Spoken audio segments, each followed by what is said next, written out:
नमस्कार. नाथपंथातला आदेश मागण्याचा हा जो रिवाज आहे, या रिवाजामध्ये शिष्टाचारातला एक महत्वाचा भाग म्हणून आदेश हा एक शब्द आहे. शिष्याची वर्तणूक कशी असावी याचे नियम नाथांनी घालून दिले. एक शिष्टाचार तयार केला, त्या शिष्टाचारात एक ध्वनी ठेवला की तो प्रत्येकाच्या अंतःकरणात घुमत राहील. आणि आदेश हा एक शब्द असा आहे की जो विशिष्ट आवाजात उच्चारल्यावर अंगावर रोमांच उभे राहतात, दोन व्यक्ती एकामेकांशी एकरूप होऊन जातात आणि म्हणून या शब्दांना या नाथपंथामध्ये बहुमान आहे. आदेश, आदेश.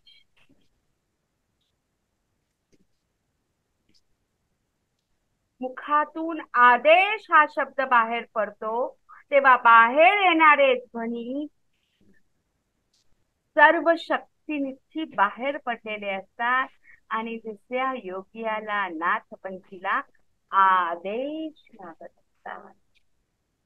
ही या जगतातली नाथपंथातली एकमेव अशी वेगळी घटना आहे जी तुम्हाला नाथपंथाची शक्ती आणि गुरुशिष्याचं नातं दाखवून देते. दोन नाथ योगी जेव्हा समोरासमोर येतात तेव्हा ते म्हणतात आदेश. तेव्हा तो मुखातून बाहेर येणारा शब्द चेहऱ्यावर चैतन्य ओसंडणारा असतो. चेहऱ्यावरचे भाव इतके प्रचंड चैतन्याने भरलेले असतात की ते भाव आपण ओंजळीत पण घेऊ शकत नाही, फक्त तो हृदयात साठवू शकतो. आणि म्हणूनच एक शुद्ध चैतन्य विशिष्ट चैतन्यात विलीन होऊन जात आणि हा भाव दुसऱ्या कोणत्या शब्दाने व्यक्त होत नाही, इतकं आदेश या शब्दाचं महत्व आहे. म्हणून या शब्दाला असामान्य असं महत्व आहे. आदेश हा एक पवित्र शब्द आहे. या शब्दाने तुमची पाप नाहीशी होतात आणि नाथपंथाचं तत्वज्ञान हे या 3 शब्दांवर आधारलेलं आहे, हे कायम लक्षात ठेवलं पाहिजे.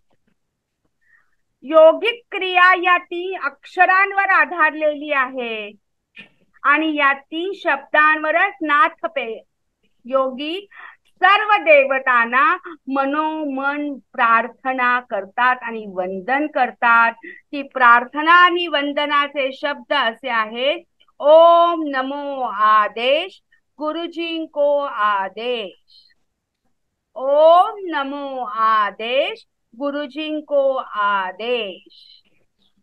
आदेश या शब्दाला प्रथम नाथपंथी वंदन करतो, कारण हा एक महान ध्वनी महायोगात नेणारा आहे. याचा ऐक्य म्हणजे या शब्दाचा प्राण आहे आणि या शब्दानेच नाथपंथीयांची सुरुवात होते. म्हणून या त्रिगुणात्मक शब्दाला साधकाने कधीही विसरू नये. आदेश. जय आदेश. देवेंद्रनाथ महाराजांनी इतकं सुंदर अभ्यासपूर्ण आणि संशोधनात्मक याचा अर्थ सांगितला की असं लक्षात येतं, अरे हे याचा अर्थ उलगडून सांगणार याचं विद्यापीठ म्हणजे आपले महत सद्गुरू आहे. का तर हे कोण सांगणार आपल्याला समजावं? कोण सांगणार? आपल्याला कळलं असतं का? आपण कुठे शोधायला गेलो असतो हा अर्थ? या अर्थात आपल्याला कोणी डुबवून ठेवलं असतं? या अर्थाचा अर्थ सांगून या महायोगाच्या विश्वात कोणी नेलं असतं? खरंच सांगा, कोणी केलं असतं? एक नवनाथ भक्तिसार हा ग्रंथ आहे, तो ग्रंथ आम्ही वाचतो, इथपर्यंतच ज्ञान राहिलं असतं ना. पण ह्या प्रत्येक संज्ञा उलगडून दाखवणं, समजावून देणं, की तुमच्या रोमारोमात भिनवणं आणि त्या भिनल्यानंतर त्याच्यातल्या ज्ञानातला आनंद घेत राहण्यात ठेवणं, ही महान गोष्ट फक्त गुरुतत्व करू शकतं, फक्त सद्गुरू करू शकतात. आणि हेच आम्हाला नवनाथ भक्तिसार हा ग्रंथ शिकवतो. आणि म्हणून आदेश या शब्दाला समजून घ्या, तर नवनाथ भक्तिसार या ग्रंथाचा अर्थ तुम्हाला सहज समजू शकतो. आणि म्हणून नाथांचा प्रभाव हा इतर संप्रदायांवर पडला, याचं कारण आदेश, नाथ तत्व आणि गुरु शिष्यांचं नातं. आजची वारी निघालीये ना पंढरपूरला, ही वारी म्हणजे नाथांचं हे सखोल तत्वज्ञान आहे. आणि म्हणून संत नामदेवानी त्यांच्या अभंगातून हा नाथ प्रभाव कसा श्रेष्ठ आहे उत्तम रीतीने सांगितलंय. खेळ मांडियेला गोल्हाठ शिखरी, अर्धच चंद्रावरी शेखी याचा, 24 याट्या गुंफा रुद्रलिंगी नांदे, अभेद तो वेद बोले तेथे. आदिनाथ गुरु सकल सिद्धांचा, मच्छिंद तयाचा मुख्य शिष्य, मच्छिंद्राने गोरक्षासी केला, मच्छिंद्राने बोध गोरक्षासी केला, गोरक्ष वळला गहिनी प्रती, गहिनी प्रसादे निवृत्ती दातार, ज्ञानदेवा सार चोजावले, ज्ञानदेवा चरणी खेचर चरण, नामदेवा पूर्ण कृपा केली.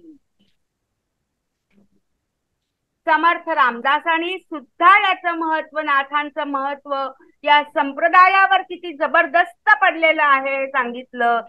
प्रकट कोण करे राम, प्रकट कोण करे, आगम निगम शेष बिरंची, टाकू भुली परे, अलख निरंजन सब जनमाही, देखत रूप सारे, दास कहे गम संत समागम, अंतर मोही धरे. प्रगट निरंजन, प्रगट निरंजन, प्रगट निरंजन आहे, आगम निगम संत समागम, सद्गुरु वचन पाहे. आत्मविचारे शास्त्र विचारे, गुरु विचारे बोध, मी पण तू पण शोधुनी पाहता आपणा शोध. जरासी चंचल चालविता आहे, चंचल स्थिर न राहे, प्रचित राहे शोधुनी पाहे, निश्चल होऊन जाये. भजनी भजन आत्मनिवेदन, श्रावण मनन साधा, दास म्हणे निज गुज साधता, होत ससे भवबाधा. नवनाथांचा हा शास्त्र विचार, नवनाथांचा हा गुरु विचार, सिद्धी आगम निगम शब्दबद्ध हे सगळ्या नाथ संप्रदायाचा प्रभाव हा समर्थ संप्रदायावरही वारकरी संप्रदायासारखा पडला. मुख्य करोनी आदिनाथ मीन गोरक्ष मुनी, दत्त गोरक्ष आदि करुणी, सिद्ध भिक्षा मागती जनी, निस्पृहता भिक्षे पासनी प्रकट होय. भिक्षा मागण्याचा हा फार मोठा प्रघात हा नाथ संप्रदायापासून पुढे आला. म्हणजे भिक्षा मागणं ही निस्पृहता कशी आहे हे नाथपंथाने शिकवलं, हे आमचे समर्थ रामदास सांगतात. आणि म्हणून समर्थ रामदासांनी, नामदेवानी ह्या सगळ्या संतनायांनी नाथ संप्रदायाचा प्रभाव मान्य केलेला आहे, कारण आदेश या शब्दातनं त्याची उकल छान झालेली आहे. आणि आता या जालिंदर नाथांना पुरून ठेवलं होतं, आणि या पुरलेल्या आमच्या जालिंदर नाथांचं पुढे काय झालं हे आपल्याला बघायचंय. इकडे कानिफनाथ लोकांना सन्मार्गाचा मार्ग करत, उपदेश करत जात होते. जालंधर नाथांना शोधत शोधत हिंडत होते की आपले सद्गुरु गेले कुठे, आपले सद्गुरु गेले कुठे. आपल्या 700 शिष्यांना बरोबर घेऊन ते प्रवास करत असत. फिरत फिरत ते पूर्वेकडच्या स्त्री राज्यात आले. त्या राज्यात कोणीही पुरुष वाचत नाही ही वंदता त्यांना समजलेली होती. आता त्यांना काही होईना की आपले गुरु गेले कुठे. आपले गुरु केस जसं आपली आई आपल्याला घरात गेल्यावर दिसली नाही तरी जीव चकमकतो. आई आई आई आई आपण घरभर फिरत राहतो. अगदी प्राणी प्राण्यांना सुद्धा आपल्या आईचा शोध असतो. इथे तर गुरूंचा शोध होता. त्या कुठे गेले आपले जालिंदरनाथ? स्थानिकनाथ डगमगत होते. माझे गुरु कुठे गेले? मला ते कधी भेटणार? माझे गुरु कुठे गेले? ही जी ओढ आहे ना, ही जी तळमळ आहे ना, ही खूप महत्वाची. आपला गुरु आपल्याला पाहिजे. तो माझा गुरु आहे, ती माझी माऊली आहे, ते माझं सर्वस्व आहे, हे तत्व या संप्रदायाने दाखवलंय. आता जीव तुटला पाहिजे आपल्या गुरूंसाठी की माझे गुरु. आणि सगळीकडे शोधून सुद्धा कानिफनाथांना जालिंदरनाथ काही मिळाले नाही. आता काय करायचं? आपले गुरु आपल्याला कुठे मिळतील? ही राज्याचा मार्ग सोडून बाकीच्या सर्व दिशा त्याने आपल्या स्पर्शास्त्राने भारून टाकल्या. मी श्रीराज्यात जाणार आहे, तेही गुरूंवर श्रद्धा ठेवून, न भीता जाणार आहे. जीवाची भीती असेल तर त्यांनी खुशाल परत फिरावे. हे ऐकून त्यांचे 7 शिष्य वगळता बाकीचे सर्व शिष्य मागे फिरले आणि काही अंतर जाता स्पर्शाच्या प्रभावाने ते जमिनीला खेळले. आपले चिकटलेले पाय हाताने हलवण्याचा प्रयत्न करू लागले. त्यांचे हातही जमिनीला चिकटले आणि ओणवेच राहिले. नाथांनी विभक्तासाने भाडलेली विभूती आपल्या 7 शिष्यांच्या कपाळाला लावली. जमिनीला चिकटलेल्या शिष्यांच्या पाठीवर एक एक दगड ठेवण्यास सांगितले. त्यांना पाहून ते शेकडो शिष्य शर्मिंदे झाले आणि 7ही जणांनी मोठे दगड आणून त्यांच्या पाठीवर ठेवले. ते ओझे असह्य होऊन ते तळमळू लागले. तेव्हा त्या 7ही शिष्यांनी त्यांची चांगलीच कान उघडली केली. त्या समय सर्वजणांनी नाथांची क्षमा मागितली, त्यांना विनंती केली आणि त्या शिष्यांनी कानिफनाथांना सांगताच त्यांनी विभक्ताचा ठाणे त्यांची मुक्तता केली. थोडक्यात आपले शिष्य खरोखर परिपक्व झाले आहेत का? त्यांच्या संयम सहनशीलता आहे का? हे सतत ते ठरवत होते आणि ते बघत होते. आणि मग मनात आपल्या गुरुविषयीचा पूज्य भाव घेऊन हे श्रीराज्याकडे निघाले. सायंकाळच्या वेळेला कानिफनाथ एका सरहद्दीवर आले आणि विश्रांतीसाठी त्यांनी तिथेच थांबायचं असं ठरवलं. ही विश्रांती घेत असताना पुढे काय करायचंय हे त्यांनी मनामध्ये ठरवलेलं होतं. आणि मग रात्रीच्या वेळी मारुतींचा भुभुक्कार ऐकू येणार होता.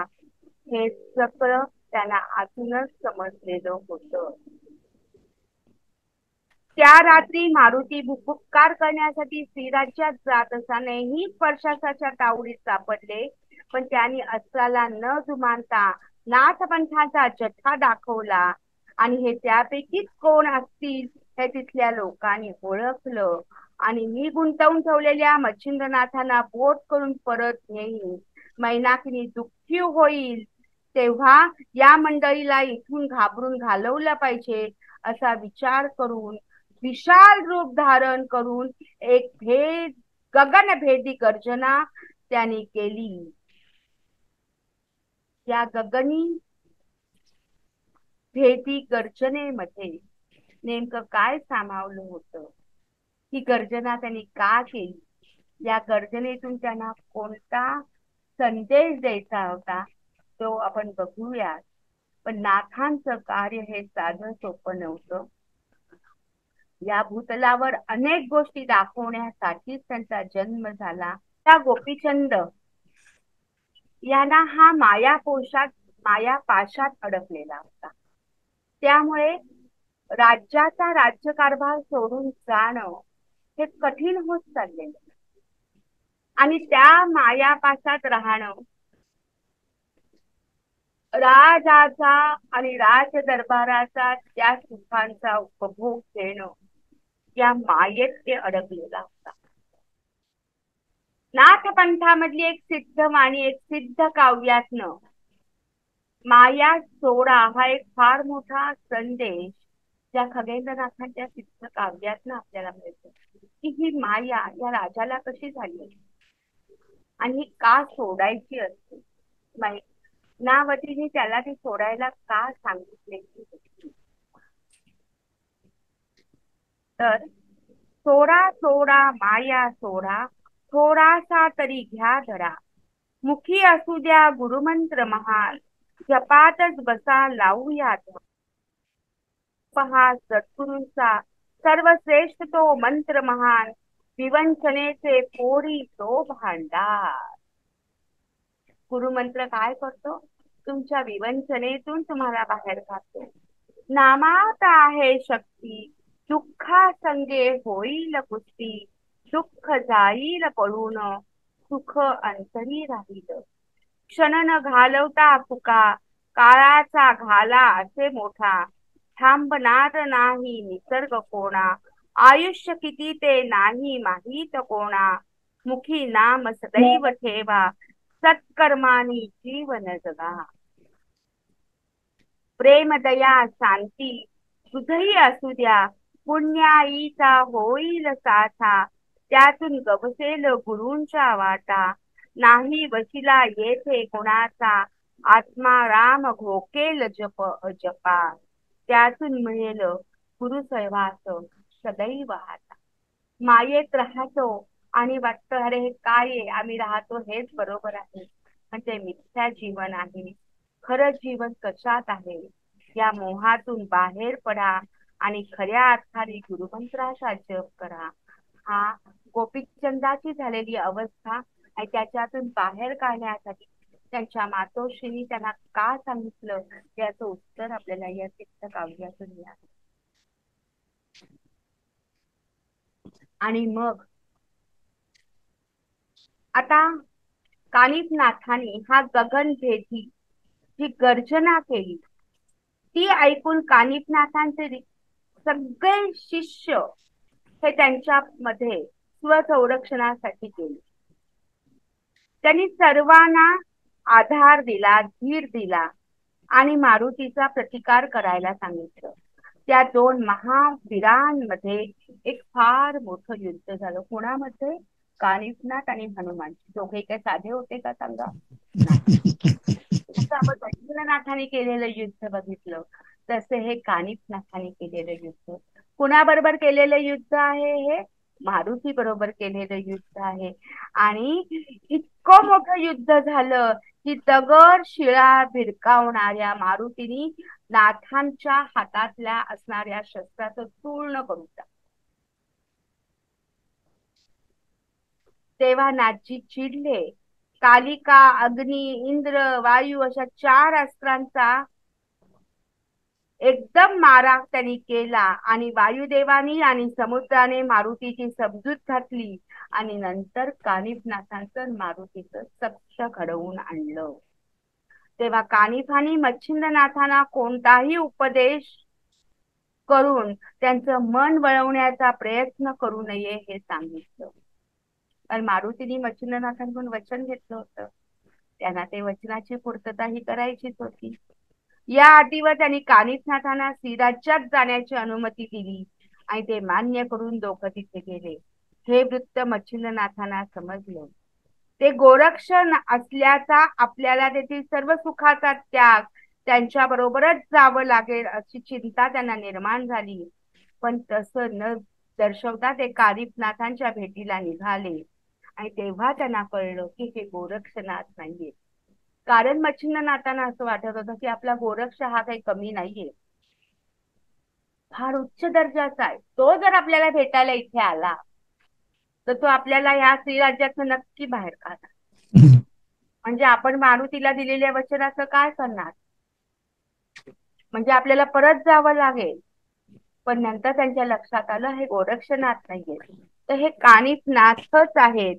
आणि मग त्यांनी कानिफनाथांची आस्थेने चौकशी केली.